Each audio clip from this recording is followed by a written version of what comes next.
55 e comecei a trabalhar logo 7 anos depois. Trabalhava no sítio, trabalho de banha fria, cortando cana. E passou e foi bom, porque a gente aprende a dormir menos e trabalhar mais, né? Quando chegou em 79, por aí, vim em Jundiaí trabalhar no sábado numa loja de comércio de calçado. E quando chegou em 81, já era gerente da loja, comprador. A terceira loja, o João Barber, a pessoa que me convidou eu para trabalhar com ele, me prometeu que me daria uma parte para mim, né? Uma parte das ações hoje, né?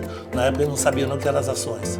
E foi aí que começou, a gente começou a crescer e começou o mínimo montar uma loja por ano. Até que chegou na sexta loja, ele disse que ele não queria crescer mais, ele não tinha mais idade para correr o risco. O que ele fez? Vendeu para mim a parte dele. E eu continuei, até que tudo aconteceu.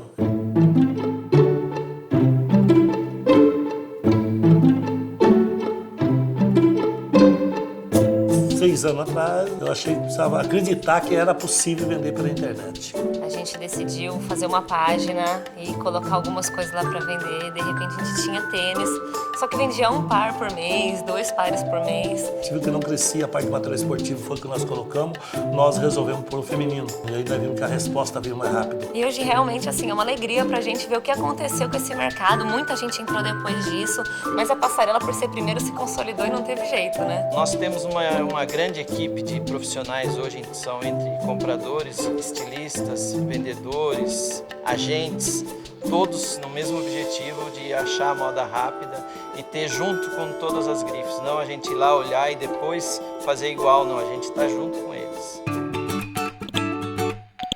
A gente fez uma viagem numa feira internacional e logo em seguida a gente foi visitar um maior lojista de e-commerce dos Estados Unidos. Eu, quando encontrei o gerente de marketing no final, fiz uma pergunta para ele. Eu falei, aonde vocês fazem investimento de vocês em marketing? Ele pegou e falou, só respondeu uma coisa, 80% é Google e 20% você decide o que você quer fazer.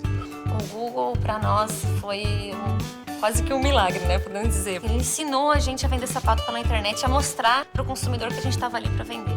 O Google informa para nós que nós existimos e nós temos obrigação de fazer um bom atendimento e a melhor qualidade possível para o nosso consumidor. Então nós e o Google é um bom casamento que vai durar por muito tempo.